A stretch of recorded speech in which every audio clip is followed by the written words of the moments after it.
It's Always Sunny in Philadelphia is filled with dark moments and jokes. It's a show with characters that if you spend more than 24 hours with them, you are likely to end up smoking and we'll get back on track.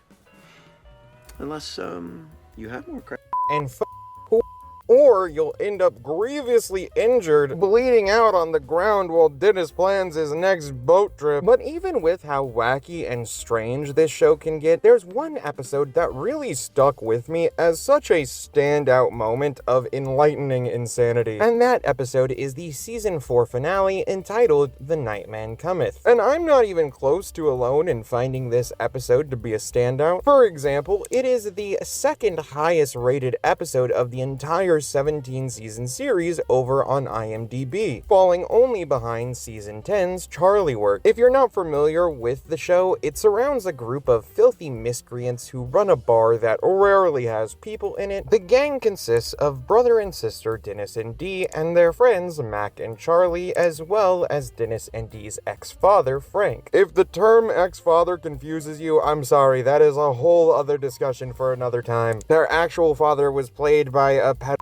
This episode sees Charlie writing a mysterious and bizarre musical that is shrouded in mystery and mythos. But it is both a bit out of character and random for Charlie, which puzzles the gang as to why he would do this in the first place. Yet when asked what he is attempting to accomplish with this musical, he states that he has no ulterior motive. What you doing, buddy? I wrote a musical. Huh? You wrote a musical? Why did you do that? Just to write a musical. What? Does there have to be a reason? And that he just wanted to write a musical for fun, even though he seems to take it exceedingly seriously. However, the lyrics of this musical, while hilarious, are pretty far from fun. In fact, they're quite disturbing. It seems that the musical explores the background of its writer Charlie and the abuse that he suffered as a child. Yet Charlie seems completely oblivious to this fact. However, to truly see how blind Charlie must be here, let's take a look at the musical itself. Quickly though, I do want to say that this video will discuss child abuse, so if that is something that bothers you, I'd recommend clicking off and coming back for the next video, and I'll see you then. But before we do that, have you liked and subscribed? If not, now is a great time to do so. I plan on covering more Always Sunny in the future, as well as shows like Curb Your Enthusiasm. Plus, of course, there's more Malcolm content in the works too, so be on the lookout. Now let's get back to it. So this musical is titled the same as the episode itself. It is called The Nightman Cometh, which itself is a nod to Eugene O'Neill's The Iceman Cometh, which is really interesting because while in my opinion it is super unlikely that Charlie has ever even heard of that play, it matches up perfectly with the wider show of Always Sunny. The Iceman Cometh takes place entirely in a bar with a bunch of low-life degenerates who are looking for the next thrill while trying to con someone out of some more liquor, only leading to a self-perpetuating cycle of self-destruction, where in Always Sunny, they too are a bunch of lowlifes who are always at a bar trying to scheme a way to improve their lives, but their ideas always just end up being more destructive to themselves and their business. So it's interesting how well those two match up. For Charlie's musical though, we have 4 primary characters that you need to know. Dennis is the boy and the dayman, Mac is the nightman, Frank is the toll troll, and Dee is the coffee shop princess. But let's go through what actually occurs in the musical itself and what it means, and then we'll come back to discuss these characters and how they relate to each member of the gang. The first act opens with Dennis and Dee, the boy and the coffee princess, singing about their love for each other. More particularly, the princess is singing about how much she loves the boy. However, the lyrics are a bit disturbing because the princess sings, "Tiny boy, little boy, baby boy, I need you. Tiny boy, little boy, I want to touch you." Which Dee recognizes how bad it sounds, but Charlie doesn't seem to understand why. In fact, Charlie just calls using the word boy here a metaphor, which Dee correctly identifies he does not seem to know what that word means. Tiny boy, little boy, baby boy. I've explained this to you, Dee, that I'm talking about the spirit of this man. It's like a little boy. It's a metaphor. You keep using that word, but I'm not convinced you know what it means. To me, this is a very telling song because it shows us that Charlie doesn't understand the difference between a man and a boy, which makes sense. Charlie is unfortunately a character who is stuck in a childlike state of ignorance and emotion, which it will become clear why that is very soon. Because Dee recognized how bad those lyrics sounded, though, she resolved to fix it by singing her own clarifying song. Just to be clear, I did not write that song and have never had sex with a child. Just to be clear, just to be clear. What is happening? It's a pretty standard Dee moment, taking the time to make it all about herself alongside displaying an overly huge ego. The important part here, though, is Charlie's reaction to Dee. When she goes off script, he gets absolutely livid. Keep singing, bitch. You're not gonna have a face by the time I'm done with you. Once again, showing that Charlie is taking this very seriously for some reason, which is a bit out of character for him, and leads to the question of why. Does he subconsciously know that this musical represents his life, so he takes it so seriously because this is his way to process it? No, it is not. Now, you may think what I've discussed thus far is already pretty strange, but you haven't seen anything yet, because the next scene is where it starts to get really weird and really dark. We are introduced to Max, Nightman, and Frank's troll, also named Antonio. The troll is meant to sing a song about having the Nightman pay a toll for the soul of the boy. However, because Frank fumbles the words together by saying it too quickly, he ends up saying boy's hole. Did you bring the toll? Confound your lousy toll, troll. You gotta pay the troll toll. If you want to get into that boy's hole, you gotta pay the troll toll to get in. And we then see the Nightman pay the toll, and I mean, you'll see. Just watch. I'm sorry. Here's your toll, troll. Your boy awaits. At last, the boy's soul is mine. Give me that leg, boy. No. I said it gets really weird and dark, okay? I did warn you. With this scene in mind, though, let's look a bit deeper at what this all represents for Charlie. I do think a lot of this is the workings of Charlie's subconscious mind, presenting this story to represent people and events in his life. And while Charlie is functionally, if not literally, illiterate, I think the fact that saying boy's soul fast sounds like boy's hole was something Charlie intended, even if he doesn't know it. Similarly, the boy seems to be a stand-in for Charlie himself, and the Nightman seems to be a stand-in for his Uncle Jack, who at multiple points throughout the series is heavily implied to have abused Charlie as a child, in the same way that we see the Nightman abuse him here. I'm not doing any kind of things that you want me to do with you, Uncle Jack, you know? No, it's stuff that relatives do. We'll share the room, Charlie. We'll set it up. I don't want to share the room with you, dude, We'll set because it up. I will spend the whole night wide awake, just like when I was a kid and you tried to share my room. So if we know who they represent, who does the troll represent? Well, admittedly, that is where it gets a bit more murky, but still to me, this seems pretty clear. The troll is most likely Charlie's mother, Bonnie. You see, during the series, we find out that Jack actually lived with Charlie and his mother, Bonnie, at some point when Charlie was a young boy. In fact, they make it sound like he shared a room with Charlie, providing him with the disgusting opportunity to abuse a child, unfortunately. The characterization of the troll then leaves open three possibilities. The first is that Bonnie did not know of the abuse and the toll was simply the rent that Bonnie was paid by Jack that allowed him into the room with Charlie to begin with. The second and much darker option could be that Bonnie knew of the abuse from Jack and actively looked the other way because she needed the rent. The third and final and worst option is that Bonnie's work as a Lady of the Night ended up leading to more than just Jack abusing Charlie. The toll then would either represent the fee paid to Bonnie for her services that allowed the men in the house, or represents Bonnie taking direct payment for men to have access to Charlie. Which, if the troll is meant to be Bonnie and all of this is valid in any way, I hope it was just the first option because she doesn't seem like a complete monster to me, but who knows, especially in this show. Although, just because to me Bonnie makes the most sense doesn't mean that there aren't more ways to read this overall. It could also be that the troll is an old boyfriend of Bonnie's, and maybe that's why the troll's name is Antonio. Or it could be a mixture of past and present, and the troll is the actor Frank himself. Maybe subconsciously Charlie sees Frank as holding him back in some way. Whichever option it is though, this just leaves me feeling so sad for Charlie. He's a guy who, no matter what interpretation of events we take, was abused as a kid, and then clearly was never given the tools tools or general help required to process such a traumatic event and overcome it. Which is quite obviously the case because Charlie can't even seem to realize that this play is his tragedy. He's just as blind as Oedipus, yet Charlie did not tear out his own eyes, but rather they were ripped from him by the Nightman, keeping him childish and a bit dumb for the rest of his life. Before we move on to what happens next though, I do want to mention how insane it is that Mac has a stiffy pressed against Dennis and he's like, shut up bro, don't ruin this for me. Dude, do you have a boner right now? Shut up, dude, don't ruin this for me. What? What the hell even are you? Jesus. Okay, stop. That's enough, dude. Does it hurt? Oh, God. Like, goddamn, the signs are always there that he wanted to get with Dennis. After this unfortunate scene, though, we see the boy suddenly transform into the Dayman, a courageous, manly hero who immediately kills the troll and fight the Nightman, ripping out his still-beating heart. I am a man. I am now the Dayman. Hell is that? You know what it is, bitch. Bang! No. Yes. No.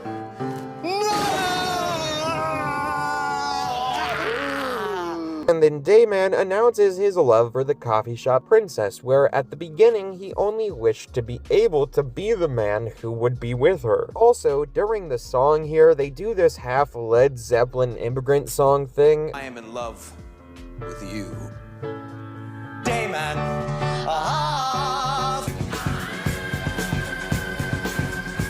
It's not particularly relevant to the analysis, I just needed to note that for my own sanity. This sequence of events, though, I think is easiest to understand by looking at it through the lens of it being a revenge fantasy. Charlie was just a young boy when he was accosted by his uncle, so he didn't have the ability to defend himself. And sadly, he didn't have a hero that came to save the day, so he subconsciously created that childish hero who could bring light to the darkness. A hero who he wanted to be. A hero worthy of the Prinxess. So speaking of the coffee shop Prinxess, I've not yet talked much about her, and that was intentional. You see, Charlie throughout the series is obsessed with the character known only as the waitress. Oh my God! Hey, you! What are you doing walking here? Is this one of your walking places? Charlie, I'm Mace. Who, funnily enough, is played by Charlie Day's in real life wife. But this isn't just an Instagram stalking obsession. Charlie is truly her stalker, and Charlie first met her while she was working at a local coffee shop. So the coffee Prinxess is very clearly the waitress. Furthermore, Charlie invited the waitress here to this musical and promised he'd leave her alone after it if she came. I have a free ticket for you to see a musical that I wrote. I don't want to. But it's front row seat. I don't care. I don't want to see your play. Come and see this play. I didn't want to have to do this, but if you come and see this play, Yeah? I'm going to leave you alone for the rest of your life. Although we didn't know why she was there at first, it quickly becomes clear. Suddenly, at the end of the play, Charlie descends from the ceiling dressed in a yellow suit and riding a sun, announcing that he is the boy and the Dayman, that he defeated the Nightman, and he proceeds to ask for the hand of the waitress in marriage. I once was a boy, but now I am a man. I fought the Nightman, lived as Dayman. Now I'm here to ask for your hand. That's right, this entire thing was one big grand way to propose to the waitress, in the hopes that because it's a big gesture and in front of so many people, that she'd be pressured into saying yes, partially. But you may be a little confused. How does Charlie know he's the boy and the Dayman, yet he doesn't understand that this all represents the tragic circumstances of his life? Did Charlie secretly know the whole time? No, I don't think he did at all. In fact, they seem to make it pretty clear that Charlie is completely oblivious to this fact. Well, what on God's name are you talking? There's no scene. Well, sure. I pay the troll toll, and then I Dennis. No, you don't him, you become him. The answer is far simpler and more ridiculous than you might imagine. Charlie sees what he put up on stage as a true story through and through. Subconsciously, he knows all of this ties back to less fantastical events in his life, but in his conscious childish mind, he thinks he's simply showing real events that will, by the very nature of his heroicness on stage and how big of a gesture it is, convince the waitress to finally love him. Charlie believes that the Nightman is not his Uncle Jack, but is a mysterious creature that attacks him at night. He thought he was orchestrating his real life into a play, which of course the guy gets the girl at the end of the play. So naturally, she'll just change her mind if she just knows how great he is and how much he loves her and puts it all on stage. We can really tell this from his utter surprise when the waitress turns him down in the end. Is it a yes? No, I will not. I will never marry you. And I also held up my end of the bargain, so I never have to see you again. Okay, so wait, you are saying no?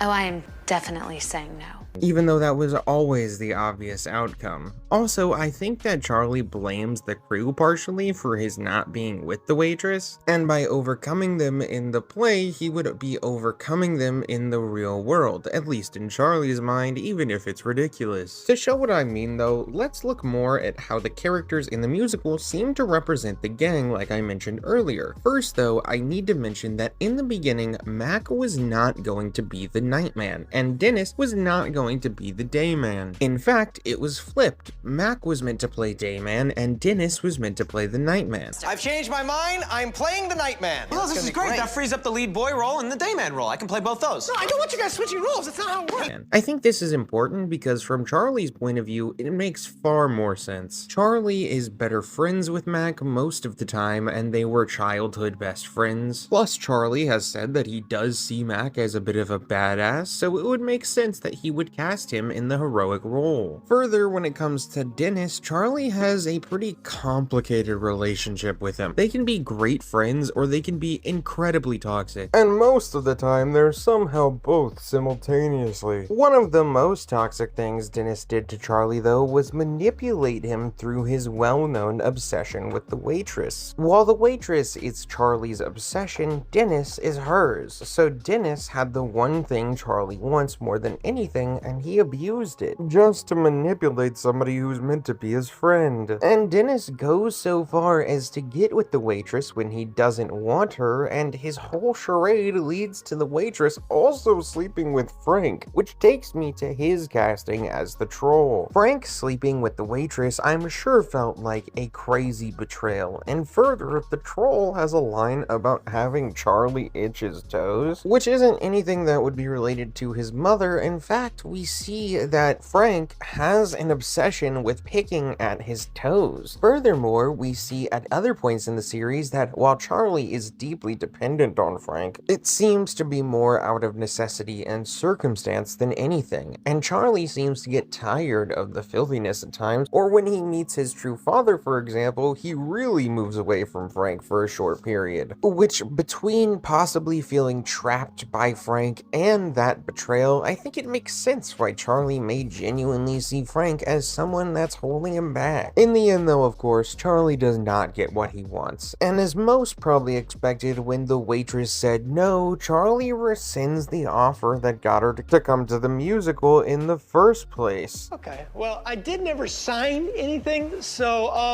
I'll see you tomorrow. The gang wants to take a bow for completing the musical, but further revealing that this was only ever about the proposal, Charlie could not care less about the audience and is ever the more frustrated with the gang. Maybe it's because he was certain he'd be leaving with the waitress here tonight, or maybe he just blames them for the proposal not working because they went off script, or maybe he thought he'd be rid of the gang tonight. Either way, of course, Charlie ends up in the exact same place where he started, because this is a show that is famously intentionally lacking hugs or lessons. But while Charlie didn't understand anything more about himself, the audience, meaning you and I, came away knowing more of his mind than ever before, and certainly there is a lesson in there for us. Pay attention to the ones you care about, listen to the things that they say bother them, try to help them work through their trauma, and don't let them just go forward with crazy schemes because they think that they're gonna get some sort of prize at the end. But in the end of the day, this is the tragedy of Charlie Kelly, doomed to live in a life full of childish ignorance for as many years that that he will be on this planet. And if I had to choose one episode that exemplified who Charlie is as a character, I would certainly say that this one stands out above the rest. And while the parts that I've discussed here are pretty dark, the episode is genuinely really funny, and there are so many twists and turns, and then revealing that it's all some big marriage proposal for the waitress just made so much sense. So all around, great episode. But what do you guys think? Is there anything that I missed that you think is important here? And where does this episode rank for you on the list of top Sunny episodes? Let me know all of that, as well as anything else you think we should discuss down in the comments below. And without further ado, guys, my name has been Crazy Rocky, and this has been a smoking session.